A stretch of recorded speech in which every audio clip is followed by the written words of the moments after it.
are eager for any truth that they can lay their hands on by saying, go slowly a minute, look at this. Do you see that doesn't fit? Look at that. Do you see how that's impossible? Look at this. Do you realize how there's something here that doesn't feel right? Can you kind of get that? And we have to point these out to people. So at this time, we already had quite a few spheres coming in.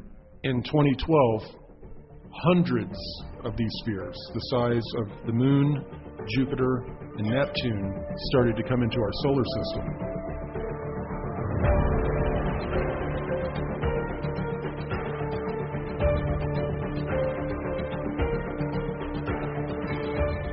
Hey, Bill, let's try and bring some sanity and some clarity and utility to our community.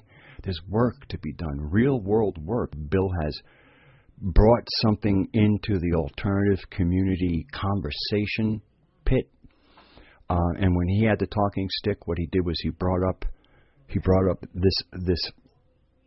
this thing, that this kind of illness that's wrong with our community. And of course there is that's the phrase called UFO disease, and how that haunts us. And again, everybody needs to make a living while we are still in the matrix. UFO disease is another way of saying you're being egotistical. You're allowing ego to run, to make your choices for you, and you don't have integrity anymore because you're more interested in the reward than the journey that led you to receive it. He took up the talking stick, and he's kind of letting us know that there's a lot of distraction and people. So much. I feel there's a lot of wasted energy. Absolutely, wasted energy is what a lot of these systems are. That's what divide and conquer is all about. Because we have a finite resource on this earth, and it's our attention and how present we are and what we do with that. And wasting our energy, taking that away from us, is the most disempowering thing possible. Again, to me, Corey's and Bill says this, he's trying to take care of his family.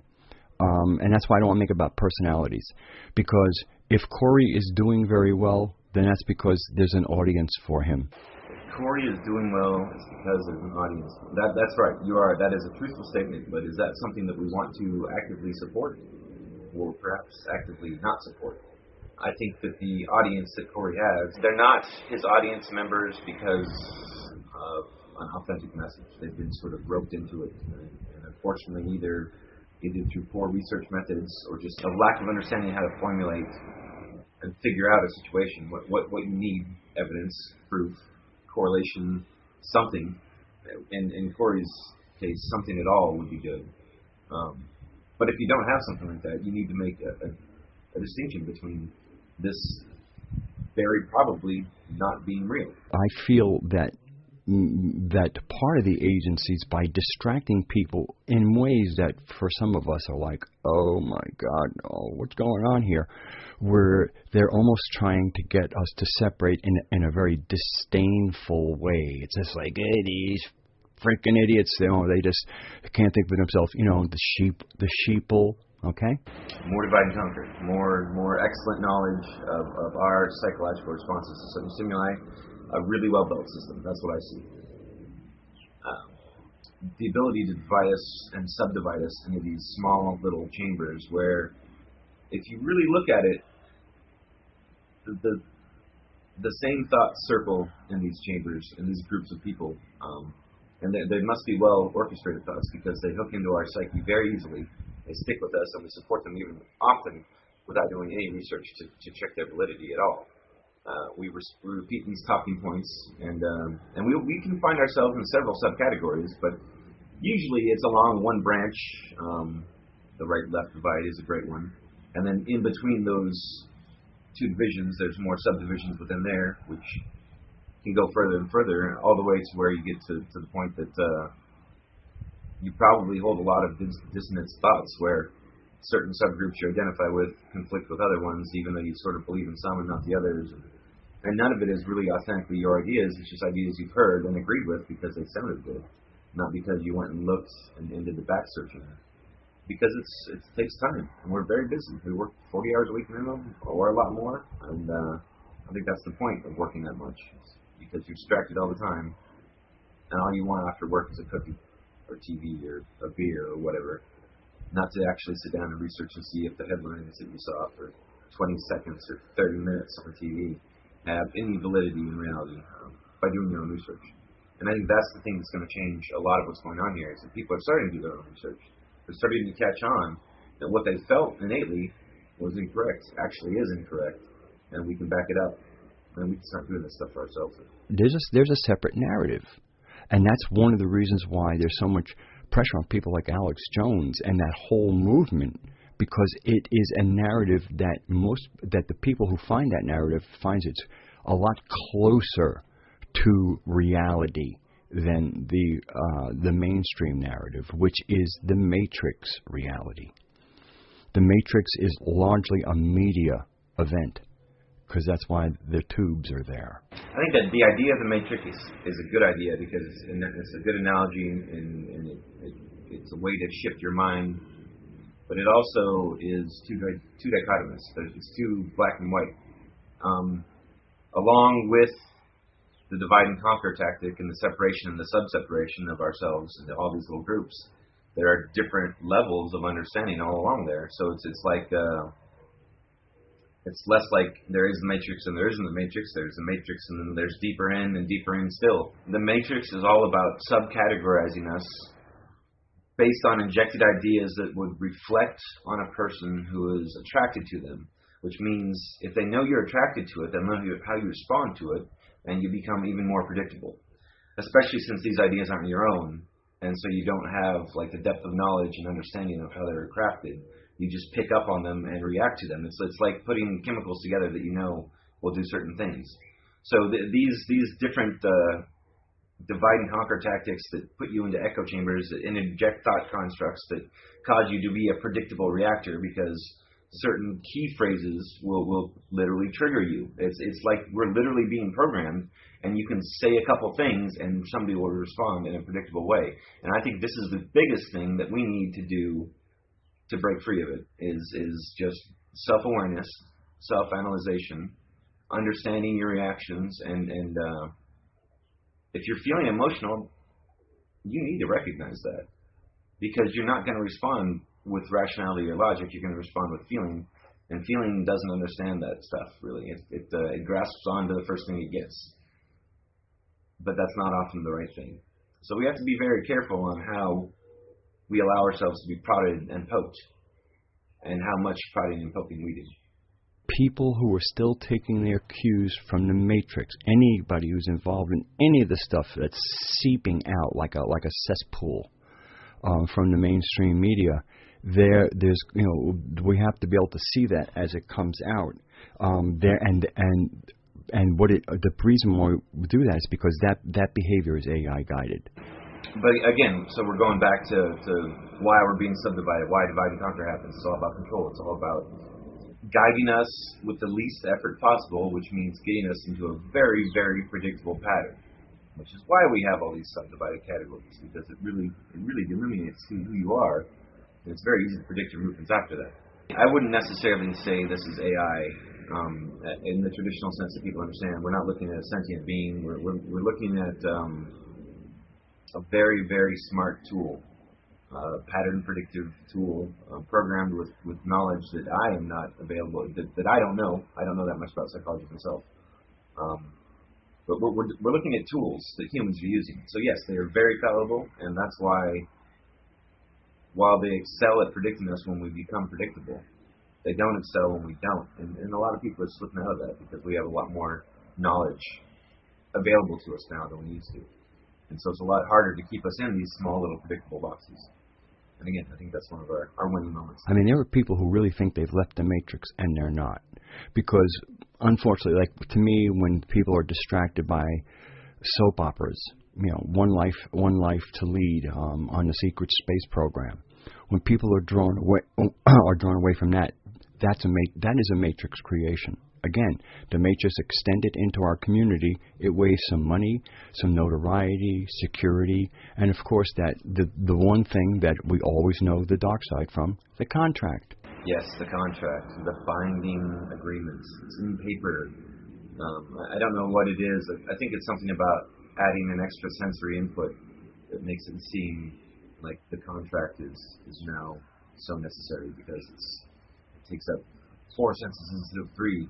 I'm not really sure how that works, but I agree that's an interesting tool, and it is a telling tool because people that want to get you want a contract. Contracts, society, all of these things are thought constructs that were made by people who understand us. They understand what we respond to, what our archetypal feelings are, and how we love to fill those roles and be proud of the roles. I think this is all. AI might be helping them do things faster, but it's nothing new. They're doing the same thing they've always done. That's why it feels very stale and old, and it's easier and easier to catch on to now. But it still works, and especially for the people that aren't self-aware. Society is a thought contract. It feeds off of us. It doesn't exist unless we uphold it. And we need to get more people to understand that. Because we can shape society to anything we want. We just have to support the things we like and ignore the things we don't. And they'll go away. It's because they need attention to live, to function. We can go on YouTube, which is supposedly our media, and important event to happen tomorrow, blah, blah, all these, words like alert, emergency, these, to me, words that are the equivalent of shouting fire where there's no fire in a movie theater. And with freedom comes responsibility. Now, of course, to me, we have the freedom. The fact is, we better exercise the responsibility quickly, or this irresponsibility will be used as a bludgeon against us. Responsibility. I see a lack of responsibility today, especially personal responsibility. We like to make everything somebody else's fault because it makes us feel better. I think I'm not really sure on the motivation. I know I feel better when it's not my fault. It works, and what it leads to is just people taking actions and not thinking them through or using empathy before they decide to act, because a lot of times they're not responsible, so the consequences almost don't matter. Being careful what you spread. I think the responsibility is on the audience as well as, and probably more so on the creator, the content creator, to ensure that what is being put out there is vetted, is well researched, and it's something that should be shared and isn't a waste of time, because that's harmful. What Corey is doing is harmful. It's taking people's time, probably some people's money, a lot of energy, and it's making them wait for blue people in spheres that are never going to show up and never going to help us and never make your life better. We have to ignore this because it is a drain on our energy. I'm talking about a market. I'm talking, to me, Corey, Goode, and Wilcock are a market, and the people are the people who feed the market. And until David Wilcock found the good times, and to me, kind of, selling his soul. David Wilcock didn't sell his soul. He sold his brand, and that might be worse. Because selling your soul hurts you. Selling your brand hurts everybody who believed in your brand. And that trust relationship you built up for years, I believe, in David's case. Building the name that led to people thinking of a good researcher and an honest person with integrity. And now, he's sold that name for money. And it's too bad because it's taken away one of the few finite resources we have. And I feel that that's something that should be stood up against and not let quietly slip by. Because that is detrimental, and we can see that, and we know it. So we need to say, let people know our feelings on this, and they can judge for themselves, absolutely. If you think you can read these type of accounts or watch these interviews that have no actionable information at the end, and often just encourage you to sit on your ass and wait for somebody else to save you, I don't think that's a healthy thing at all. David Wilcock is one of us. And when he was back in his researcher days, he was dangerous. Now he's neutered. He's under contract. David Wilcock has been neutered. And to me, that's a spook thing. Basically, in my opinion, he got spooked. I don't know. He might be, maybe he got spooked, or maybe he just got some money and was tired of holding up the flame and not really seeing any change. Because back when he was writing books, there was a much less active community than there is now, which is kind of ironic because the community that's built now is probably exactly what he would have wanted back when he was writing his books. And now he's, as you say, under contract and becoming entertainment, not infotainment. Well, here's another thing also. I mean, because one of the things comes up is things of authority, who's going to lead, whatever.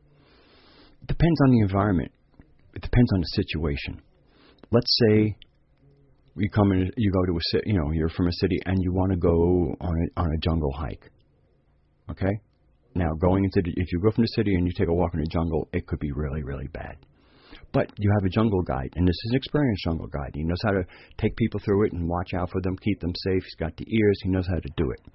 And he can, teach you that. Well, during your little tour through the jungle, that guide is like your ultimate authority. And you will benefit by, provided he's competent, and in this instance he is competent, you will benefit from that. And making him or her the alpha person to direct your energy and to really chew off of is brilliant, and how we operate in dynamic human time.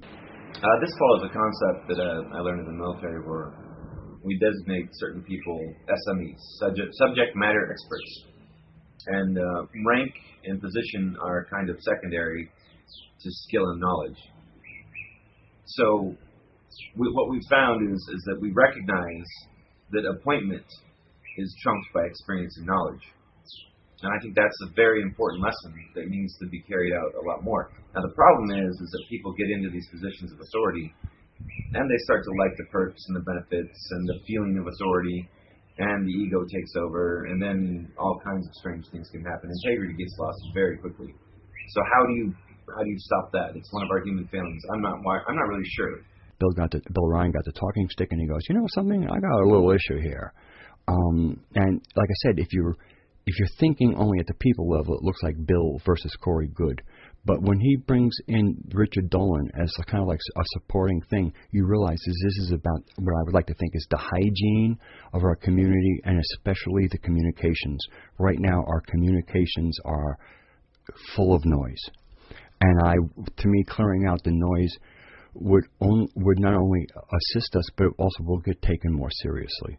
I mean, please understand, when when the controllers look down and they see rabble, and we are exhibiting certain rabble-y kinds of behavior, a little self-awareness, and we will not be rabble.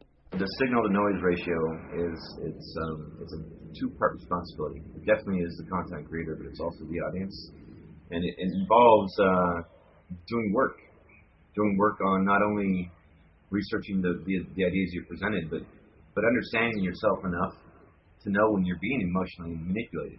Understanding what a logical fallacy is, it's so important.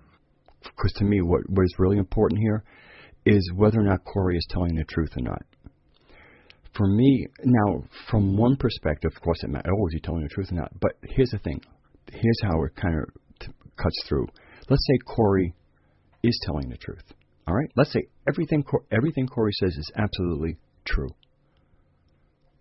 What do we have to work with as far as ground crews doing something right now here? I mean, this is what I'm talking about as entertainment. If he is telling every single word is true, I still see no value to the community trying to build something new.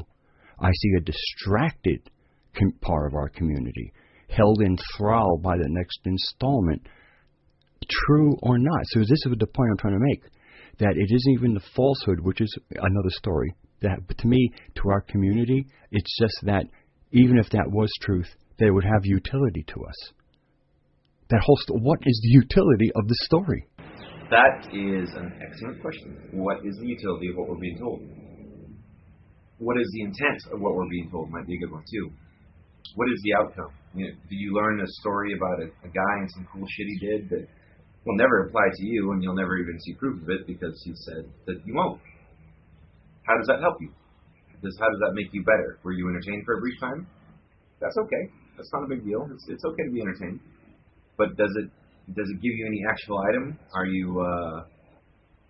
I think the only thing it actually does is it makes you hold out hope for an external savior, which means you'll do less, and you're now disempowered. So, in my mind, this is a net evil, a net bad, a net negative. This is not a good thing. And we need to be aware of this stuff. We need to keep on it.